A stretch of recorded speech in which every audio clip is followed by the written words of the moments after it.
seeing her just like going up and down with the swell. She was never designed to be in a marina. When we bought her, she was just sat in a marina, hadn't moved in a year, and now she's in Panama riding the swell up and down in an anchorage all by herself. I'm proud of that. Look at that, that's awesome. Give me a high five. Well, well, well, lots of exciting updates this week. Our engine is good to go, and so is our Watermaker. Yoo-hoo! But this year, the goal is to make life on board easier. We started with the shower sump, we added a bimini for shade, and threw in a better windlass so Zach didn't have to lug up the anchor by hand. However, until now, we have had to manually let the chain down. So we're completing the final stage to our Muir install and adding a cockpit rocker switch. Are we going to have enough room for those to go out and down? If it comes to it, we can back that with a bit of rubber or something. Yeah, we can, to make it bigger. Ah, that's all there though, isn't it? Go there. Yeah? Ta-da!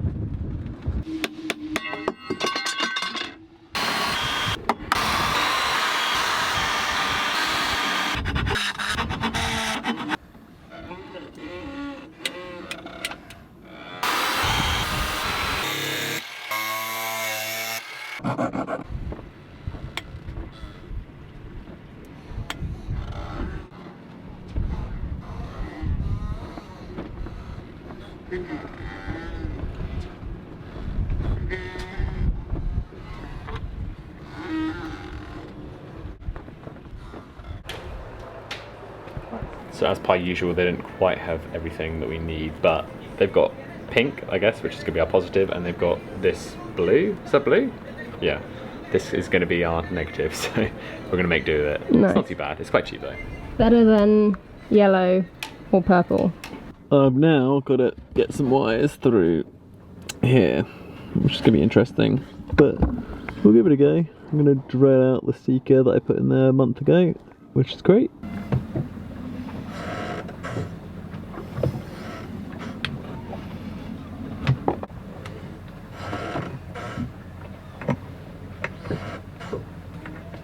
Oh yeah, I see it.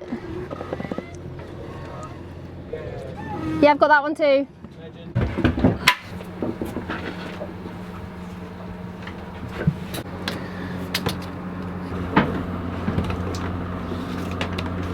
I've just run the very last bit of wire, and from about the galley onwards, I honestly didn't think I'd have enough. I added tons on to what I actually needed to have. So every single time I did a tape measure for measuring underneath the boards before we went to get the wire, I was really generous, probably added like 10% on, and at the end I probably added another 5 foot on, and this is how close it is. So I don't know, maybe I was really wrong with my calculations, or maybe the guy in the shop didn't add on a foot or two, because this is the wire, and it's got to reach to this one and this one, and look at that. I'm pulling it, that's me pulling it, that's all the slack we have. That is as close as it gets. Wow.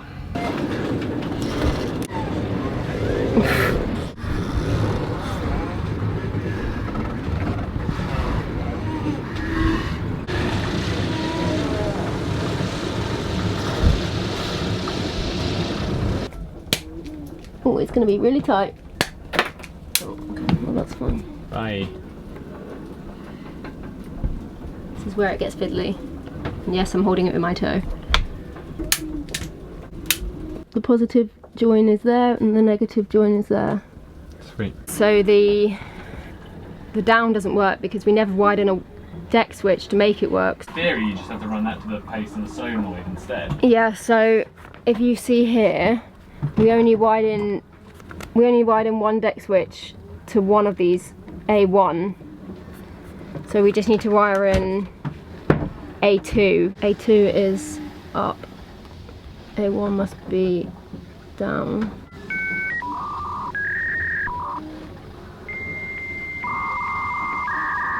So in theory, all I'm going to do is I'm going to wire this new negative just straight onto the down section on the solenoid. Fingers crossed that will do it. Yesterday we wired in most of the wiring, but not all the wiring.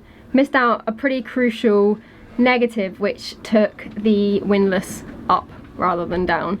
And then we swapped them over, and obviously then it did the opposite, but it didn't do both. So Zach went out this morning, got another 40-foot run of wire, and he's just run it through. I'm just going to crimp it on, and fingers crossed that will be the final piece to the puzzle. So that's up. This small but mighty modification meant that we could easily anchor with just one person, all from the cockpit. Little bits now. We simply press the up button to engage the Muir windlass and pull the anchor up, and push the down button to let the chain out. Simple, yet incredibly game-changing for cruising life. Whilst on the ground tackle topic, we were very aware that the older 50 metres of chain that came with Tay-Lee was showing its age, with many chain links pretty rusted at this point.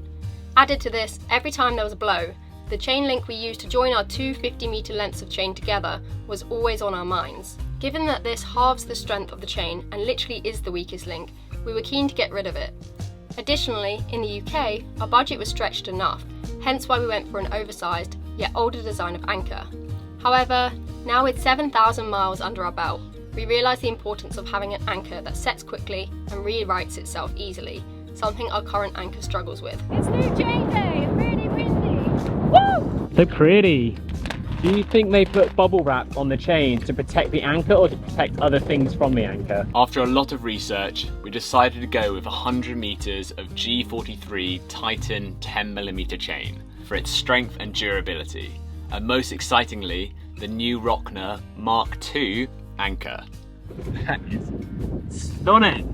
This appealed to us most as it meant we could go from our 40 kilo anchor on the bow to just 25, with even more holding power. This is due to the roll foil ensuring the ideal angle for penetration, and the weighted chisel tip providing secure holding power on harder seabeds. The ability for our anchor to self-right is, without a doubt, the best feature of modern anchors. And despite thinking we would need the 33 kilogram anchor, after speaking to Rocna themselves, they reassured us that the substantial improvements in both strength and performance of the Mark II meant that the 25 kilo will still be overkill for Tay-Lee, which guarantees us a great night's sleep. With the new install and with the recommendation of Rocna, we decided to get rid of the swivel. Often these can also be the weakest link due to hidden internal corrosion, and are only really needed if you spin a lot of circles on anchor, or all your chain leaves the boat every time, both of which didn't apply to us. It'd be interesting to see how we will do without one.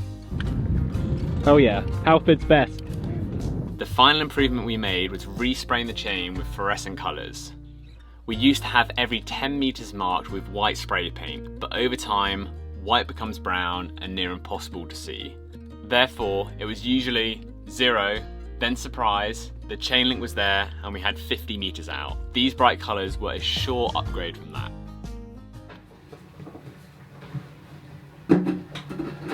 Oh.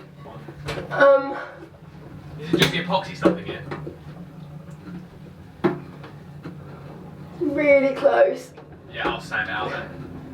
So while all the chain is out and the anchor's off, we thought it was the perfect opportunity to do one job that, if I'm honest, we wanted to do in Aruba, but we just ran out of energy, motivation, time, money, all sorts of things, and we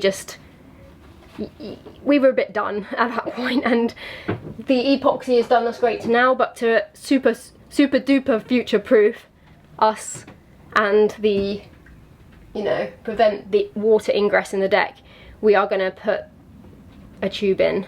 It's epoxied at the moment, but we want a tube because where the chain comes in, it can chip off the epoxy, but it can't chip off a plastic tube. So Zach just went up to the boatyard here and found this tube, which is perfect diameter. So yeah, Zach's just going to go in hand sand because we want the widest bit if we can to utilise all the space we have for the chain.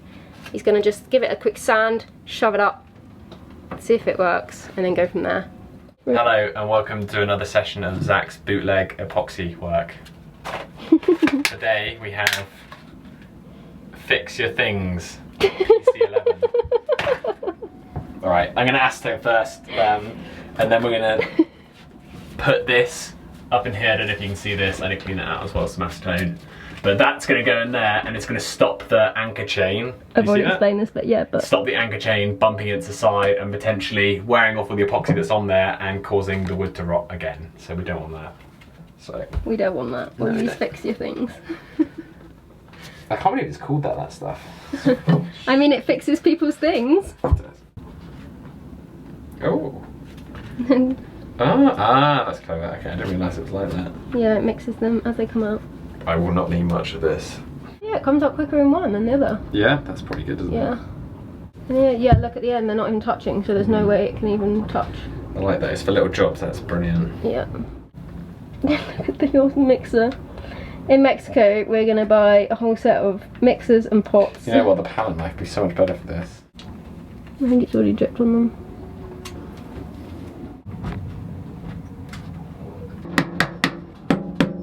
Good job, Bob. Excellent.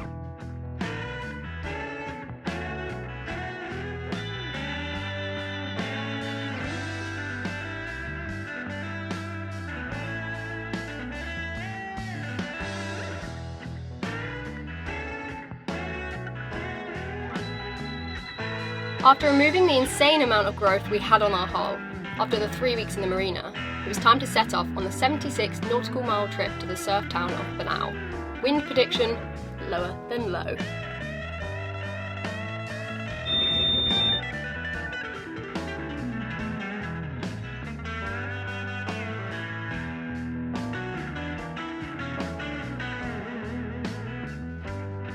We're off.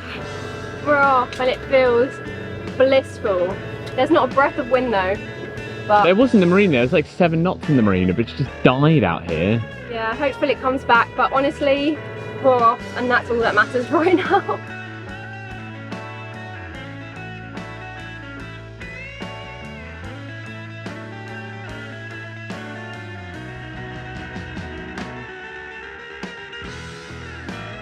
How do you think the sun has that line? That's just clouds and low-lying haze, isn't it? Yeah, it's perfectly straight though. Wow, look at the lines going through it as well. Yeah. Definitely one of the best sunrises we've seen.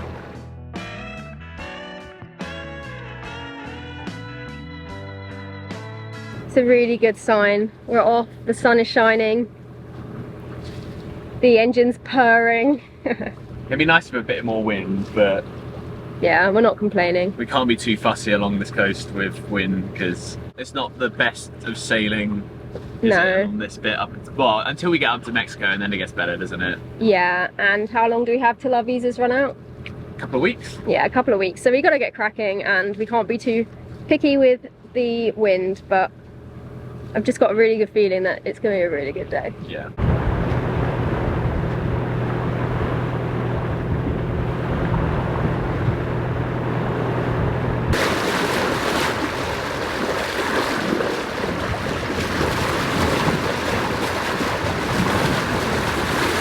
There's so much life in the water right now. There's a cold upwelling from Antarctica and there's tons of jellyfish. There's almost these bioluminescent bubbles low down too. And yeah, just tons of life. Every few meters there's tons of jellyfish. It's awesome.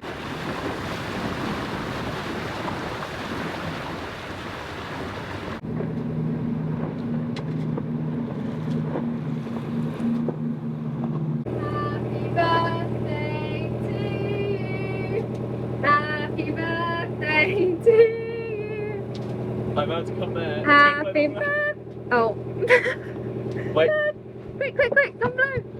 Birthday to Zach. Happy birthday to you. Love you. Nice one, Stephen. What the heck? There's a shark. There's a shark. Whoa. Dun dun dun dun dun dun dun. And he's going for it. Don't go for it. Don't you dare. That's what's drawn him in. Oh. That's the first time I've seen a shark from the boat. Yeah. Oh, the deck is piping. That's a sleeping turtle. Promise. So we're just rounding Punta Vela, which translates to, I think it's Windy Point. There you go. And just like the Punta Vela we had in Colombia, there is no wind. It's so funny because everyone who's come out of Vista Mar says, don't worry, it will say there isn't any wind, but you'll get at least 15 knots more than predicted. I think we have like 10 knots less than predicted. But it's been a relaxing day, you know, and I guess it's good to just give the engine a good run after all the work we've done on her, and she's been ticking over just great. And it's actually been quite nice just to completely stop. I think we've been pretty flat out. We've been in the marina doing boat work and upgrades and adjustments on the boat, so it's been really nice just to kind of be out here and just stop. But it will be really nice to get that engine off, I won't lie. Aside from that, we've seen loads of wildlife, lots of sleeping turtles on the surface of the water. That's pretty funny to see. We saw a massive shark, saw lots of jellies. No fish though. But yeah, we're just going to round this headland, and then we've got about 18 miles ish, and then we pull into the bay. That's all there is to update. It's been a pretty slow day. Look, another shark. There. It's a big old fin. It was a big fin, but it was more grey than last time.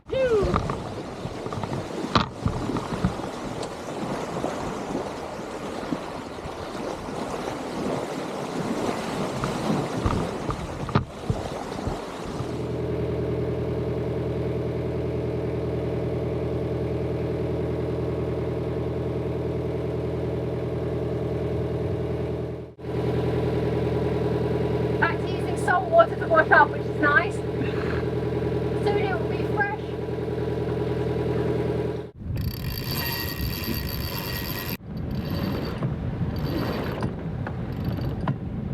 We're about 4 miles away from the anchorage, and a tiny bit of wind has showed up. 9 knots.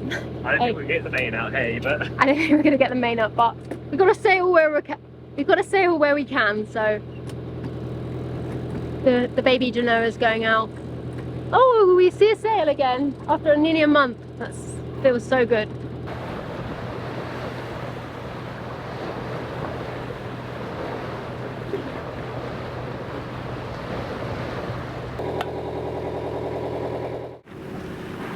Crazy possibility. You can kind of see it on camera. it's a glow prop. Silence.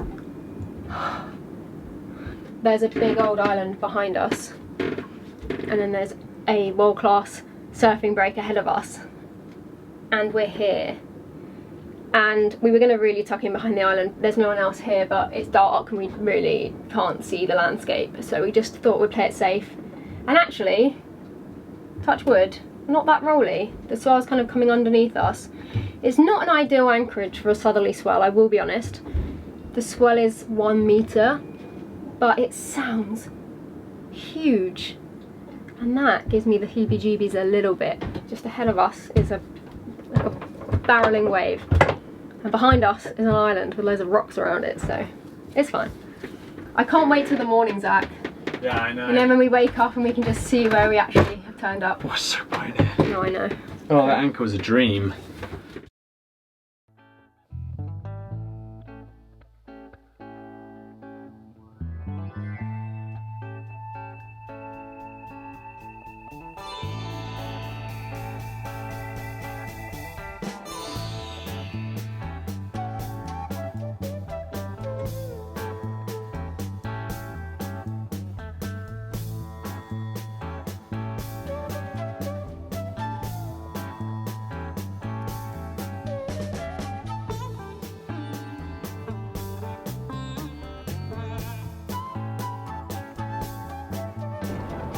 Get in the dinghy, Becca!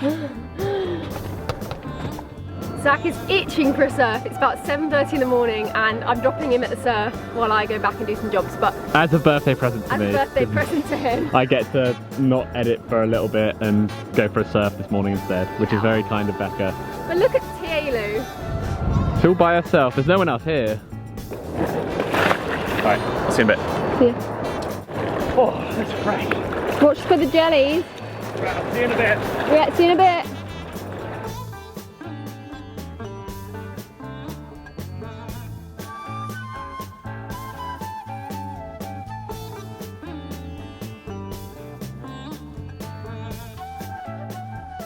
This definitely is a pretty magical place. We haven't been in an anchorage completely alone since Petite Nevis back in the Grenadines, and there we knew we were only a mile away from 100 other cruisers in Beckway. Here, there's no boats for miles around. We've looked on AIS and it's a really freeing feeling. I think it can be intimidating at first, thinking, you know, if we had an issue no one's around, but that's why we do this, to challenge ourselves and to realise what it's like to be self-sufficient. And yeah, it's a really liberating feeling. I don't think I've ever quite felt anything like it. But yeah, I dropped Zach there a little while ago. It's pretty early in the morning still, but he wanted to get it before the waves got busy. But I was just watching Tay-Lee from the dinghy as I was coming back, just ride the swell up and down. I was looking at her and I was like, we have put this boat through a lot, you know. We have taken her a quarter of the way around the world and she's just such a good boat. I love this boat. I love her so much. She's kept us so safe, and I think that's why when we had our engine issues I was so sad, because I felt like we'd let her down. But seeing her just like going up and down with the swell, she was never designed to be in a marina. When we bought her, she was just sat in a marina, hadn't moved in a year, and now she's in Panama riding the swell up and down in an anchorage all by herself. I'm proud of that. I'm proud that we can, you know, sure we hurt her a little bit accidentally, but now we've got her back out and she just keeps us safe, and I trust her so much. And I don't think I'd feel the same on another boat in the same anchorage. You know, if I hopped onto some, not that there is one, but if I hopped onto another one, I'd have that feeling of, I don't know if I can trust you, but the anchor I trust 100%. And in my head I was thinking this morning, you know, if we did drag and we ended up on a wave, what would happen? And I was like, nothing. Like, nothing would happen. We've had 4 metre waves in the Atlantic, and what happened? Nothing. We just surfed them. These are a metre wave. We just surfed them. As long as we could whack sails up in time to be away from the break, like the actual sand, we'd be fine. Like, isn't that just the best feeling ever? Not worrying about how your boat would handle the worst case scenario. You just trust her. She'd probably love it. She'd be like, yeah, let's go. But no, it feels good to be here. The reviews are all saying, oh, it's rolly, it's rolly. To us, this is not rolly. When we were in Fort-de-France and the taxi ferries were going past every 10 minutes, all hours of the day and night, that was rolly. There were standing waves breaking over the back of the boat there, and we were just sloshed from side to side.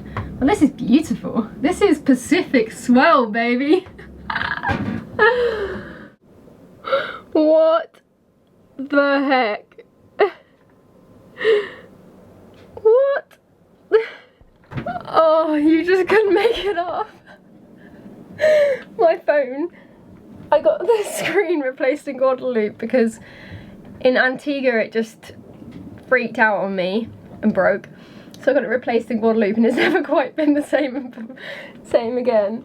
But right now, my entire screen, I've never even seen that happening before, but my entire screen has just reversed itself. Like, what do I even do about that? We're in the middle of nowhere. Oh, I don't need a phone, but that's funny. Zach doesn't have a phone, so I guess we're kind of not communicating through phone for a while.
This is so cool, Zach. Where is this place that we've just found? This place feels like nowhere we've been before, actually. It feels like we're not in Panama anymore, and we're in this kind of surf hub where they've got their own kind of community with a dentist, a barbers, a tattoo shop, a supermarket, all on this little site, and everyone's just walking around barefoot with surfboards in their hands. I got pizza as well, there's a sign behind you. As well. It's awesome, it's really cool. I had no idea it was like this.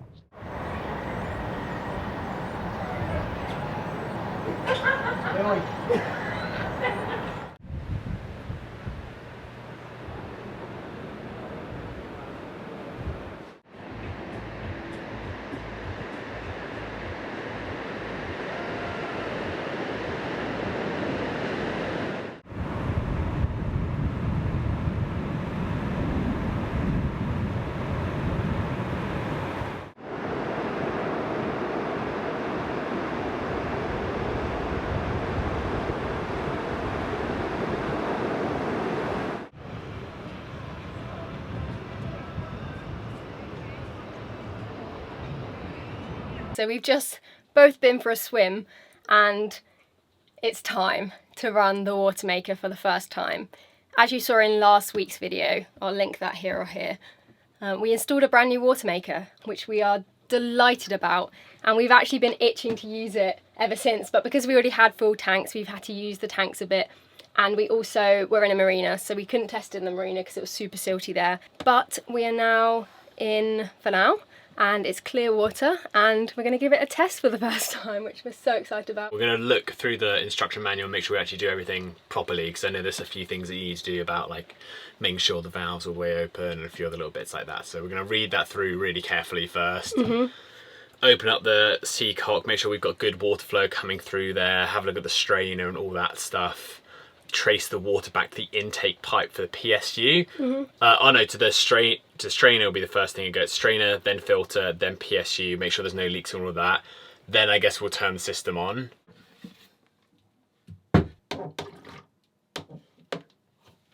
Okay, yeah, there won't be any water in there because it's a little bit above the water line there. Can you open it and get a seal going? Oh yeah, there it's coming. Here it comes.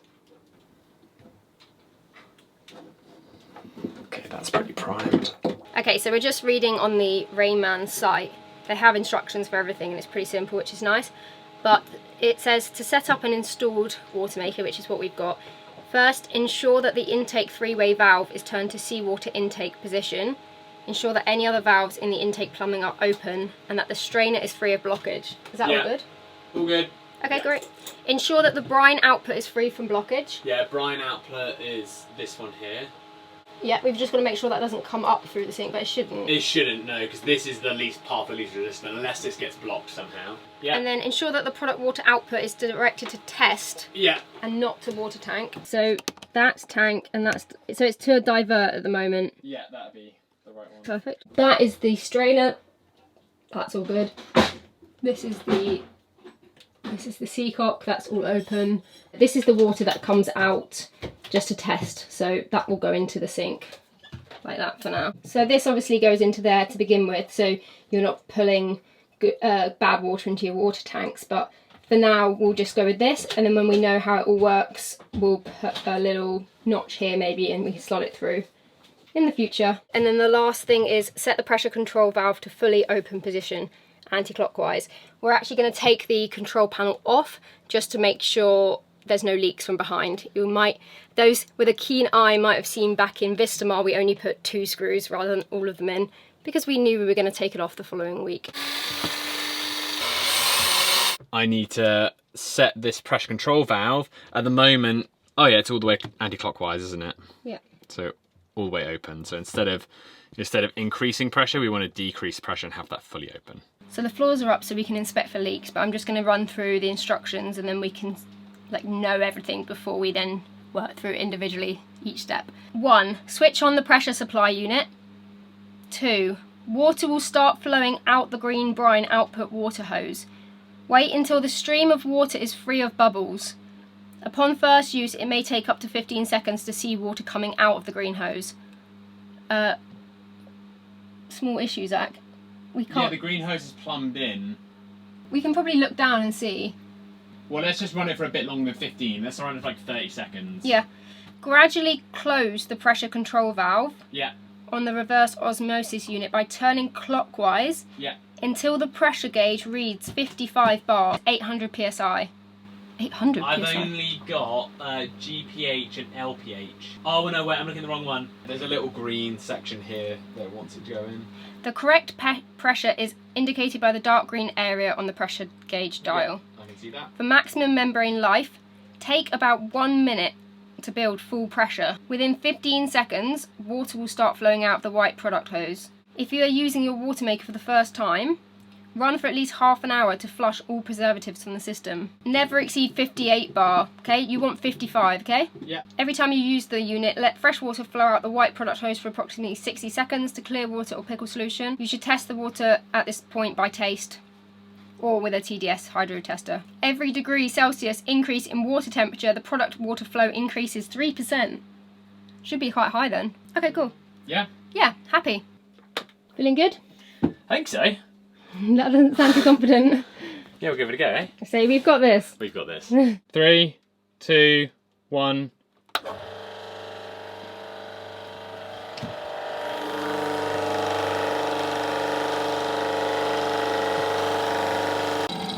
Right. That sounds good now. Yeah, it is coming, it's bubbling our sink. It's coming up through the sink. Yeah, it is. Yeah, it's because all of the pressure, that's not brine, that's just all of the water at the moment is going through there. Yeah, I know, but it's going to fill up the sink, Zach. Is it? Yeah. Yeah, it's quite high powered. Ew, it's like really gross water. Okay, I think it's probably good than bubbles, Jan. I'm going to start the pressure, okay?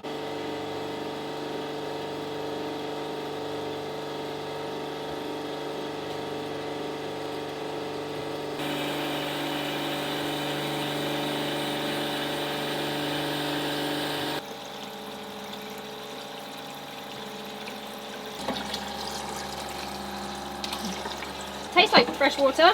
It's now flowing and we want to leave it for half an hour to flush out any chemicals in the system. I got really excited and I went and tried it, and it is fresh, but obviously it's got chemicals in it, so I'm sure I'll be fine. But the biggest thing is obviously it's quite, because it's the high output, a lot of water comes out. So I was nervous that our sink wasn't going to keep up with the output, but it is, it's staying good. It's saying we're making well over 160 an hour. 160? Yeah. We're meant to only make up to a maximum of 140. I think it's because the water's warm, maybe? It is really warm here. 160 litres an hour. It's coming out like a jet, Zach. Yeah, it's definitely flowing. That is leaking there though. Oh yeah? Yeah. Lots? Enough, it's just the sink is leaking.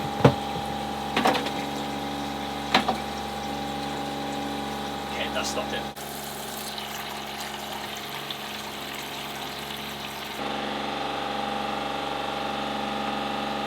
The timer's just gone off and now it's time to taste it for the first proper time. I had a little taste without meaning to before. Yeah, go on, do you go? Yeah, you go first and then I'll try it. Yeah, taste like water. Yeah. Sweet. No salt in there at all. Let's divert it. That's the tank gauge at the moment. And hopefully, if we do everything right, that should start going up.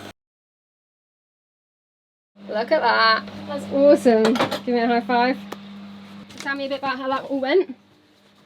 Yeah, it went well. So we had two leaks? 3 leaks, kind of. We had 1 leak from the control panel for the product water in to here, showing how quickly it was going through. That wasn't too bad, that was a little wiggle. And then we had another one after the filter going back into the high pressure pump, which just needed another wiggle. And then we had a little bit of a leak where the sink was, because when we were diverting water, when you first run it, you've got to run the whole thing for half an hour, and the amount of water that was getting pushed into that sink was more than it could push out. But Yeah. apart from that, it went really well. Yeah, and we've now got a full tank, which is crazy. Yeah, and that water tasted like, Amazing. yeah, just like normal water, so. I'd say it tasted better than normal water. Yeah, it just tastes like water. Yeah, awesome.